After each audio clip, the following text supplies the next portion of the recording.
हाँ जी, जय श्री कृष्णा सबको जी। And welcome to the Gita Gyan session. आज का जो टॉपिक है भगवत प्राप्ति का अनन्य भाव, एंड दैट्स बेस्ड ऑन श्लोक 65 to 67 ऑफ चैप्टर 18। तो वैसे तो थोड़ा लास्ट वीक भी इसको हमने कवर किया था, लेकिन आज इंदिरा जी इनको ज्यादा विस्तार से हमें समझाएंगे। और मंजू जी भी होपफुली कुछ अपना इनपुट करेंगे, और फिर महाराज जी भी ज्वाइन कर लेंगे। तो लेकिन उससे पहले हम गणेश वंदना, उषा अग्रवाल जी आप अनम्यूट कर लीजिए गणेश वंदना के लिए। और इसके बाद फिर आशा जी आप अष्टादश श्लोक की गीता पाठ। गणेश वंदना। जय गणेश जय गणेश जय गणेश देवा, माता जकी पार्वती पिता महादेव। जय गणेश जय गणेश जय गणेश देवा, माता जकी पार्वती पिता महादेव। एक दंत दयावंत चार भुजाधारी, माथे पे सिंदूर सोहे मुसे की सवारी। एक दंत दयावंत चार भुजाधारी, माथे पे सिंदूर सोहे मुझसे की सवारी। पान चढ़े फूल चढ़े और चढ़े मेवा, पान चढ़े फूल चढ़े और चढ़े मेवा। जय गणेश जय गणेश जय गणेश देवा, माता जाकी पार्वती पिता महादेव। अंधन को आंख देत कोड़ी को काया, बांझन को पुत्र देत निर्धन को माया।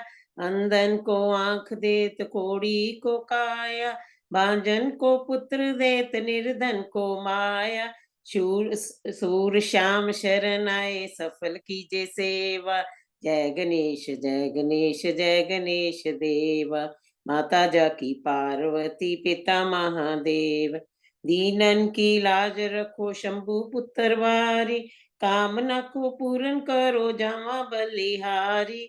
दीनन की लाज रखो शंभु पुत्र वारी, कामना को पूर्ण करो जामा बलिहारी। माता जाकी पार्वती पिता महादेव। जय गणेश जय गणेश जय गणेश देव, माता जाकी पार्वती पिता महादेव। बोल गणेश भगवान की जय। Thank you Usha ji. Asha ji unmute करके अष्टादश श्लोक की गीता पाठ। श्री कृष्ण कृपा। अष्टादश श्लोक की गीता पाठ। मिले जब धर्म भूमि कुरुक्षेत्र में, मेरे वे पांडु के सब पुत्रों ने किया क्या बताए समझे मुझे। कहाँ चिंता में भर के धृतराष्ट्र ने, है अधिकारी तेरा कर्म करना ही, न रखी इच्छा फल की तू मन में कभी। कर्मों के फल का भी कारण न बन, अच्छा नहीं ये भी छोड़े कर्म। जनकादि ज्ञानी हुए जितने भी, पा गए सिद्धि वो कर्मों से ही। ऐसे ही अर्जुन कर्म तू भी कर, लोगों के हित पर रख कर नजर। पुष्टिन में इच्छा थी कल्याण की, कर्म करके जानकर ऐसा ही। तू भी अब अर्जुन सदा इसलिए, वही कर्म कर जो उन्होंने किए। कर्म सौंप दे जो प्रभु को ही सब, आसक्ति भी छोड़ देता है जब। नहीं लिप्त होता कभी पापों से, पत्ता कमल का जो जल में रहे। किसी का भी सुख हो या दुख हो कभी, समझता जो अर्जुनों से अपना ही। सभी को ही देखे जो अपने समान, परम श्रेष्ठ योगी उसी को तू जान। मेरे सिवाय इस जगत में कहीं, किंचित भी वस्तु धनंजय नहीं। पिरोई हो धागे में मनिया जैसे, संसार मुझ में गूथा है वैसे। जीवन के संघर्ष में हर समय, न घबरा रह बस मेरी याद में। मन बुद्धि तू सौंप दे मुझको अब, संशय नहीं पाएगा मुझको तब। रचती है प्रकृति इस जगत को, शक्ति मगर पीछे मेरी ही हो। मुझे ईश्वर के ही आधार से जब कर में रहता है संसार ये। मैं ऋषि सा तो वह उनसे पहले, मनु और जो सनकादि चारों हुए, सभी पैदा संकल्प से मेरे ही, प्रजा है सब जिनसे पैदा हुई। निकले जो सूरज हजार एक साथ, जितने अभी उन सब का हो प्रकाश, मगर उसकी तुलना में शायद ही हो परमात्मा का है प्रकाश जो। वश करके अपनी सभी इंद्रियां, सब में ही बुद्धि बराबर बना, लगे रहते हित में सभी जीवों के, पा लेते अर्जुन है वह भी मुझे। प्राणी है जितने भी चर और अचर, समाया सभी के है भीतर बाहर, अति सूक्ष्म जाना जाए नहीं, नजदीक भी दूर भी है वही। जो है सात्विक कर्मों में ही लगा, फल उसका होता है निर्मल सदा। रग जो गुण के कर्मों का फल दुख हो, कहाँ फल तमो गुण का ज्ञान को। जीवात्मा छोड़े इस देह को जब, नए तन में प्रवेश करता है तब, शुभाशुभ कर्म साथ ले जाए वो, वायु जो ले जाती है गंध को। करे जीव को मुक्त गुण देवी ही, बंधन में ले जाती है आसुरी। मिली है तुझे संपदा देवी ये, अर्जुन का शोक तू इसलिए, सदा रहता और श्रेष्ठ है सबसे जो, सत कहते परमात्मा ऐसे को। उत्तम कर्म भी है जितने यहाँ, सत्शब्द प्रयोग होता वहाँ, जहाँ कृष्ण योग ऋषर का है वास, अर्जुन धनुधारी भी रहते पास। समति सुख शांति नीति सभी, विजय और विभूति भी होती वहीं, विजय और विभूति भी होती वहीं। जय राधे, जय कृष्णा, जय भगवत गीता, जय हो। थैंक यू वेरी मच, धन्यवाद। जी थैंक यू। हाँ जी, इंदिरा जी अनम्यूट कर लीजिए और भगवत प्राप्ति का अनन्य भाव इस पे आप अनम्यूट कर लीजिए, अभी म्यूट पे है। खो गया था कर्सर। आप सबको जय श्री कृष्णा, जय प्रणाम। श्री कृष्ण। देखो कितने लकी है ना हम सब। अभी जो गाया ना तुमने अष्टादश श्लोकी, उसमें मुझे ख्याल आया कि हम सबको भी गीता ने ना मणियों की तरह से एक धागे में पिरो दिया है। कई सालों से जो हम जानते नहीं थे, जो देश विदेशों में रह रहे हैं, वो सब हम इकट्ठे हुए हैं। और ये एक यही तो सत्संग है। सत्संग जरूरी नहीं है मंजीरे और ये सब बजाना, ये सत्संग है और बहुत अच्छा लगता है। हमने पिछली बारी थोड़ा सा इन श्लोकों को कर लिया था, पर बार बार करने से भी कोई फर्क नहीं पड़ता, बल्कि ज्यादा अंदर घुसता है। इंदु जी, आपको मैंने वो भेजा था रिकॉर्डिंग, ऐसे रेडियो पर बुलाया था तो रिकॉर्डिंग उन्होंने की थोड़ी सी, तो उसमें मैंने एक बात कही थी और सच्चे दिल से कही थी कि जब से मैंने गीता का अध्ययन पूरी तरह शुरू किया है, गीता मेरे हृदय के ऊपर दस्तखत देती रहती है। कुछ भी करने लगो, अगर जरा क्रोध आने लगे या कुछ हो, वहीं पर वो रोक देती है। अरे तू मूर्ख है, तूने इतनी देर तक जो किया, थोड़ा तो सोच। आपको शशि जी ऐसे बिल्कुल इतने प्यार से सिर हिला रही है, इसका मतलब सबको असर हुआ है। चलिए हम अब अपने विषय पर आते हैं। श्लोक 65 श्लोक। हो भक्त मेरा लगा मुझ में मन, कर पूजा मेरी मुझे ही नमन, तू प्यारा मेरा पाएगा मुझको ही, है प्रतिज्ञा सच्ची यह तुझसे मेरी।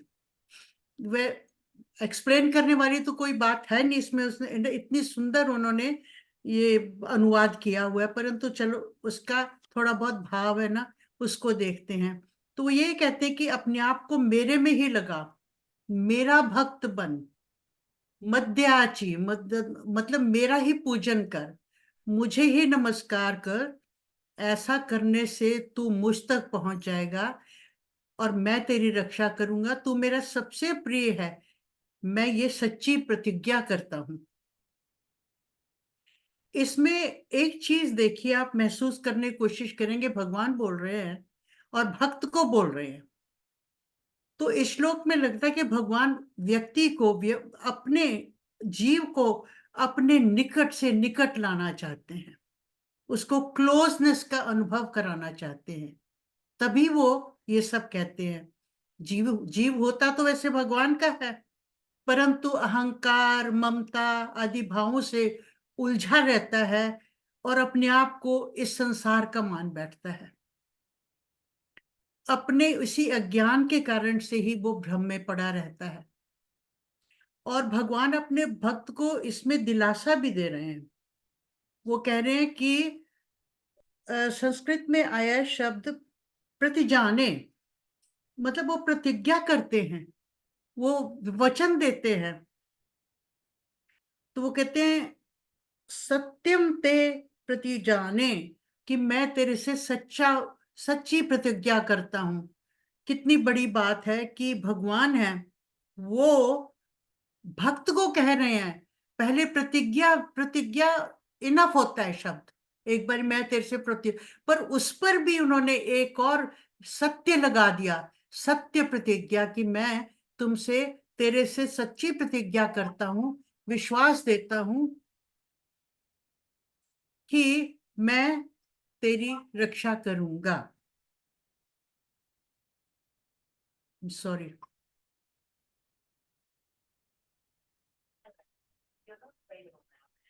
श्लोक 66, माफ करना ये। तो इसमें इस श्लोक का भाव यही था कि एकाग्रता से, सच्चे मन से, अहंकार आदि विकारों में न पड़कर हम भगवान का स्मरण करें। अब श्लोक अगला है 66। मिथ्या धर्म छोड़कर तू ये सब आ, एक मेरी ही शरण अब, तुझे पापों से मुक्त कर दूंगा मैं, चिंता न कर तू किसी भी तरह। देखो, फिर वही वही अनन्य भक्ति की तरफ ले जा रहे हैं। वही भाव है इसमें, कैसे भगवान को प्राप्त करना है। तो इसमें ये कहते हैं कि तू सब धर्मों का आश्रय छोड़ करके मेरी ही शरण में आ जा, मैं तुझे सब पापों से मुक्त कर दूंगा। माँ शुचः, कि तू किसी भी चीज की चिंता मत कर। इसमें भी कितनी बड़ी बात उन्होंने कही है। संस्कृत के श्लोक में यही आया है, माँ शुचः, मोक्ष मोक्षयामी माँ शुचः, कि मैं ही तुझे मोक्ष की तरफ लेके जाऊंगा, तू इस बात की बिल्कुल चिंता मत कर। यहाँ एक सोचने वाली बात है कि सब धर्मों को छोड़कर मैं धर्म का अर्थ यहाँ पर किसी संप्रदाय से और मजहब से नहीं है। गीता के अनुसार धर्म का क्या अर्थ है ये आप सब जानते हैं और हमने बहुत बारी पढ़ा है। गीता में जहां भी धर्म शब्द आया है वहां पर उसका अर्थ है कर्तव्य, कर्म। हमारा कर्तव्य ही हमारा धर्म है। अपना स्वाभाविक कर्मों को पूजा मान करके उसको करना चाहिए, सिंसियरिटी करना चाहिए, से करना चाहिए, तभी सिद्धि प्राप्त होती है।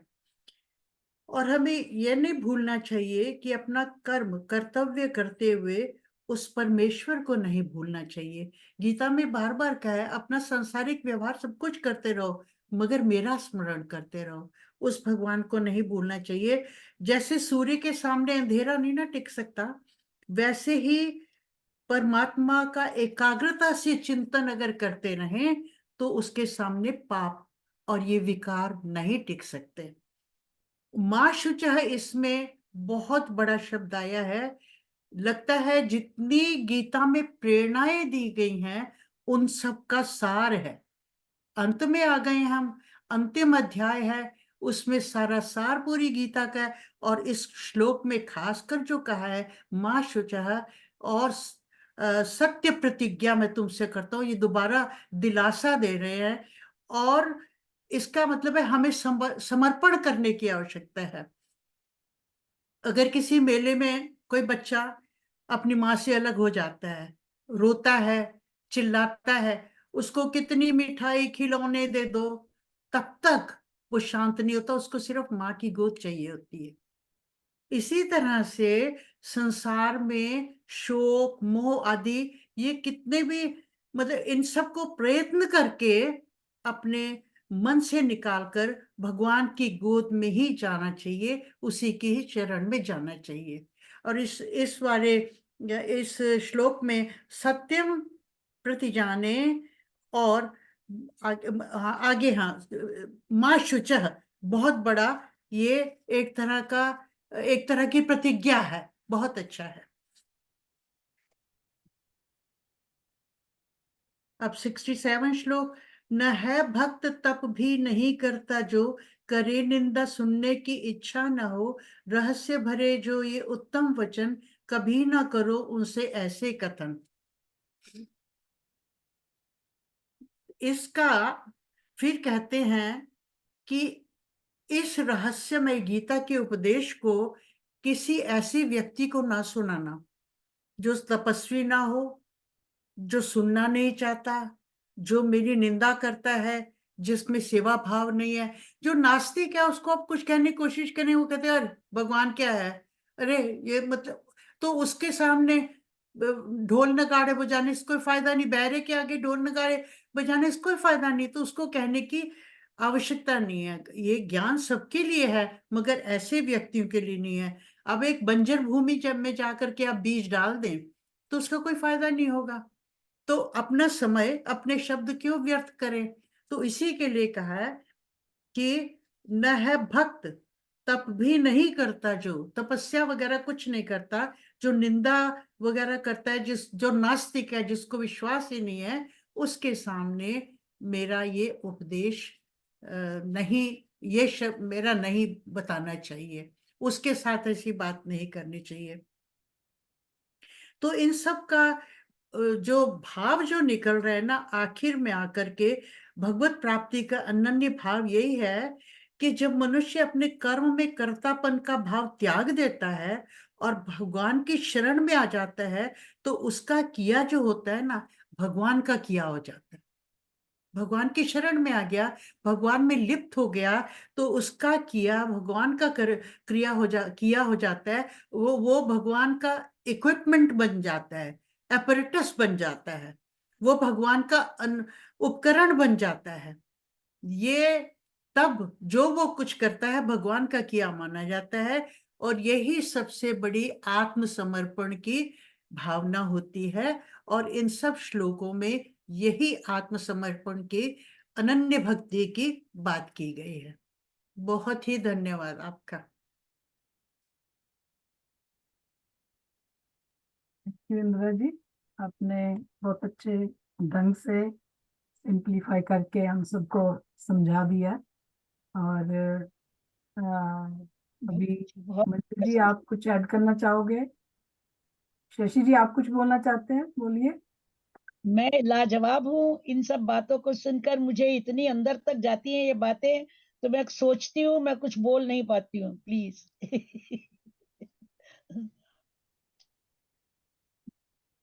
मंजू जी का सुनेंगे ना अब। मंजी आगे बोलो। नहीं, इतनी अच्छी व्याख्या तूने कर दी है कि मेरे बोलने लायक अब कुछ रहा नहीं है इसमें। अरे हमेशा में निकल आता है बोलने लायक, बोलो। नहीं नहीं, कुछ है ही नहीं कहने लायक। बहुत बहुत सुंदर व्याख्या, और शायद इतनी अच्छी मैं भी नहीं कर सकती। और बस क्योंकि श्री कृष्ण का संदेश ही यही है, निष्काम भाव उत्पन्न करना मनुष्य के अंदर। और वो निष्काम भाव जब तक समर्पण नहीं होगा वो हो नहीं सकता। जब तक हमें विश्वास नहीं हो जाएगा कि वास्तविक कर्ता तो वही है, वो हमसे करवा रहा है, जो कुछ हमने किया है वो हम तो सिर्फ उसके एक इम्प्लीमेंट करने वाले हैं, पीछे से तो वही करवा रहा है। जब ये भावना आ जाएगी तो फिर सुख दुख समाप्त हो जाएगा, मोह अंधकार और अहंकार और क्रोध समाप्त हो जाएगा। और एक बात जो मैं जरूर कहूंगी कि जो इसमें जो श्लोक में कही, सर्वान धर्मान परित्यज्य मामेकम शरणम व्रज। आज भी जब बच्चा रोता है और जब पिता कहता है तू घबरा मत, तेरे पीछे मैं खड़ा हूँ, तो बच्चे का कॉन्फिडेंस बढ़ जाता है। ठीक है, वही बात ये हमारे लिए भी है। उन्होंने कहा कि तू सब कुछ छोड़ करके, सारे संदेहों को छोड़कर मेरे पास आ जा, मैं तुझे इस शोक से मुक्त कर दूंगा। मैं हूं ना, ये मैं हूं ना वाली बात जो है, ये अर्जुन को बिल्कुल आश्वस्त कर देती है। और जब ये भावना हमारे मन में आ जाएगी तो हम भी आश्वस्त हो जाएंगे। तो मुझे लगता है कि सारे इसके अंदर बहुत सारी बातें, खैर सभी श्लोक जो है एक से एक कोनूर की तरह, हीरे की तरह है, लेकिन ये बात डांट के, समझा के, लाड से, प्यार से, हर तरह से सब करने के बाद अंत में ये कह देना कि मैं हूं ना, मैं खड़ा हूं, मैं तुझे ले जाऊंगा, ये विश्वास दे देना जो है, ये हम सबके लिए है कि हमें इसी प्रकार से परमात्मा पर विश्वास होना चाहिए। और दूसरा एक बात कि जो विश्वास नहीं करते हैं, जिनके अंदर से मन से ही विश्वास पैदा नहीं होता है, उनसे ये बातें करना फिजूल है। आपने बता दी उनको, एक बार हल्की सी बात कर दी, बात खत्म हो गई, मान गए। उनके मन में जिज्ञासा हो, वो पूछें, आके समझने की कोशिश करें तो समझाओ, नहीं तो भैंस के आगे बीन बजाने की फिजूल में कोई आवश्यकता नहीं है। इस बात को श्री कृष्ण बिल्कुल स्पष्ट कर देते हैं। तो बहुत सुंदर व्याख्या की इंद्र, तुमने, मजा आ गया। हाँ थैंक जी, यू। बहुत अच्छी।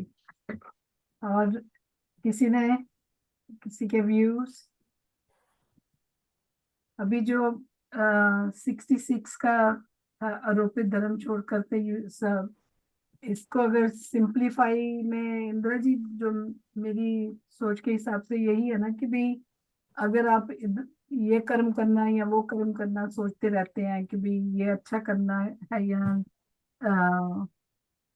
ये ठीक होगा या वो ठीक होगा, तो भगवान जी कह रहे हैं कि भाई तू इन चक्रों से छोड़ और बस मेरा ही नाम ध्या, मेरी शरण में जा। मेरी शरण में ही आ जा, कि भी सोच में इधर उधर होने की जरूरत नहीं है। तो अगर हम जो भी करते हैं उसी के निमित्त करके या उसी का सोच के करते हैं, उसकी शरण में ही है, तो उससे ही हमें प्राप्ति मिलेगी, शांति मिलेगी। या ठीक है ना? ये बिल्कुल। असल में बहुत से लोगों पर अब गीता का प्रचार काफी बढ़ रहा है। बहुत से लोगों को एक गलत फहमी है कि ये एक धार्मिक ग्रंथ है, पर ये यूनिवर्सल ग्रंथ है। भगवान के लिए सब सब अंत में उसी का ही नाम लेते हैं। तो इसमें किसी धर्म विशेष की, किसी जाति की, किसी की कोई बात नहीं की हुई। सिर्फ एवरीडे लाइफ को हमने कैसे अमृतमय बनाना है, कैसे अच्छा बनाना है, सारा गीता में यही है। और अब तो मुझे 18वां अध्याय तो है ही, 17 अध्याय का सारा सार, पूरा सार है। तो इंदिरा जी, मुझे तो ये लगा है कि भगवान अर्जुन को ये सब कह रहे हैं, ये हमें भी कह रहे हैं। नहीं, हमें तो कह रहे हैं। हाँ, हमें ही कह रहे हैं, उनके बिल्कुल थ्रू ठीक कहा, ही कह रहे हैं। कि उनके ठीक कहा। थ्रू अपने हाँ। आप को मुझे समर्पण कर दो। हाँ, पता क्या है, तभी तो इसको यूनिवर्सल ग्रंथ कहते हाँ, हैं। वही अर्जुन के थ्रू हमें कह रहे, हमें अर्जुन कह हमारे रहे हैं। प्रतिनिधि हैं इसमें। तो डे टू डे लाइफ जो हम फिक्र करते हैं, मतलब कि ये होगा वो होगा, इनसिक्योरिटी है, भगवान कहता है कि मुझे समर्पण कर दो। I am there for you. Yeah there is no doubt. Yes, thank you जी। श्री कृष्ण के अपने नियम हैं। उन्होंने 2-3 बातें बड़ी अच्छी तरह से पिछले अध्याय में व्यक्त की हैं। एक तो वो कहते हैं दीर्घ सूत्री विनश्यति, जो सिर्फ लंबी देर तक सोचता रहता है, कर्म नहीं करता, उसका कुछ बनने वाला नहीं है, वो सिर्फ योजनाएं बनाता है और बेकार हो जाती हैं। और दूसरा वो कहते हैं एक बार निश्चय कर लो, दृढ़ संकल्प कर लो और फिर सोचो कि परमात्मा तुम्हारे साथ है। जब तुम दृढ़ संकल्प कर लोगे तो परमात्मा तुम्हारे साथ है, फिर वो अपने आप तुम्हें संभाल लेगा। जब ये विश्वास पैदा हो जाएगा तो फिर सुख और दुख की बात समाप्त हो जाती है। इसमें पूर्णतया आत्मसमर्पण की बात है। और सब जो वो गीता एक बात बड़ी अच्छी कहती है, संसार में सब कुछ करो, संसार का व्यवहार पूरा करो, खाना पीना सोना नाचना गाना सब करो, मगर अंदर अपने अंतर मन में भगवान को अवश्य रखो, उसको ही सोच के करो जो भी कर रहे हो। तो हमसे गलत काम बहुत कम होंगे अगर हम ऐसा सोचेंगे तो। उषा गर्ग जी, आपने कुछ कहना है?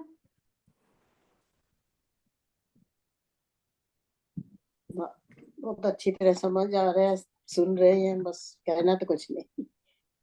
अरे मेरा तो यही खराब हो चला गया, पता नहीं कहाँ चला गया। क्या? आपका कर्सर चला गया कहीं? नहीं नहीं, वो पूरा का पूरा गड़बड़ हो गया, जूम चला गया। आ गया आ गया आ गया आ गया। आपकी आपकी तो फोटो तो दिखाई दे रही है पिक्चर। नहीं, पिक्चर तो अब आ गया ना, चला गया था। मैं हाँ इतनी जी, टेक्नोलॉजी में अभी इतनी अच्छी नहीं हूँ। अभी आज महाराज जी ज्वाइन नहीं कर पाएंगे, वो मीटिंग में है तो लेट हो जाएंगे वहाँ अच्छा पे। अच्छा, चलो ठीक है, कोई बात वही नहीं। कोशिश कर रही थी कि भी ज्वाइन हो सके। और किसी ने कुछ कहना है जी? क्या है?